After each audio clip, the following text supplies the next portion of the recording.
on one knee and sit down and push your, let me turn this down. There we go. Okay, so putting one leg up on one knee and pushing it down, opening up your hip flexor.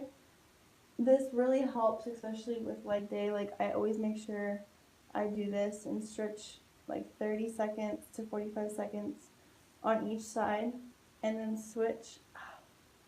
Like, I did legs today and I'm like really sore, so this helps a lot for your hip flexors. Another good one for hip flexors is the one, I don't know the names to all these, but putting your knee above and stretching your stretching your foot back, and now you're opening up this hip flexor. If you push down on your knee to get it to open and touch the floor, and this one, point your toe and push back.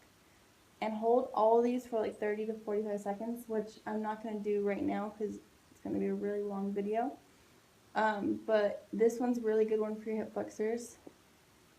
And then another good one here, leave your foot all the way down flat, and this opens up this side of your hip flexor. So I'll show you guys, I'll alternate, and then you can also press down, and that opens up your whole hamstring, your leg. Like, I am so sore, so this is like, feels really good. But, so what I was doing on this side was pulling here, so now I'm opening up this, the top part of my hip flexor. So then you push down. So you want to make sure that you do all angles. Ow. You want to make sure you do all sides of your hips so you don't injure yourself. The other really good one is this one that a lot of people have trouble with, but keep your feet close in together so your toes, try and get them to touch, and the goal is to get your knees all the way down to the floor. So pushing your knees like this each week will increase, and then soon you'll be able to like go all the way down. But you want to get your knees to touch the floor. Some people actually put weights right here, and that helps too, to kind of press them down, but it's going to open up both sides of your hip flexors. So I've showed that one in the past, but another good one for hamstrings and for everything, pull your toes forward and point them forward. So pull, opening up, and then point forward and come all the way down.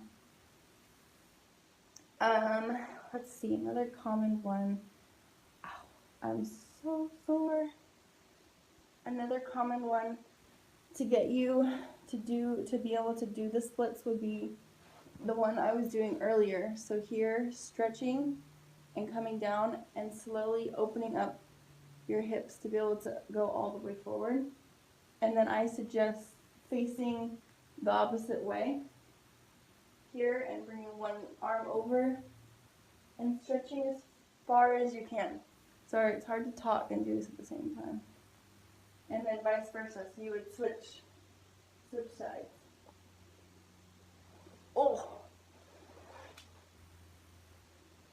Okay, so another really good one for hip flexors is sitting up in a position like this and letting your knees come all the way out so you can really open up. So once you put, ow, my hip just popped. Once you put both hips out, then you want to sit like a frog and push your butt back and your hips forward. So now this is, I forget what they call this one in the yoga, but this one's a really, really, really good one. And you just hold all for like 30 to 45 seconds. Okay, so I did a couple. I'll add on more each time. I'm not going to do them all today. Also because my videos can't be too long, since I'm not like verified on YouTube yet, I guess. They can't be longer than a certain time. So if you guys like this and this helps you, then I'll keep doing them and add on more videos like this. But yeah, so I hope that helped, and I really, really recommend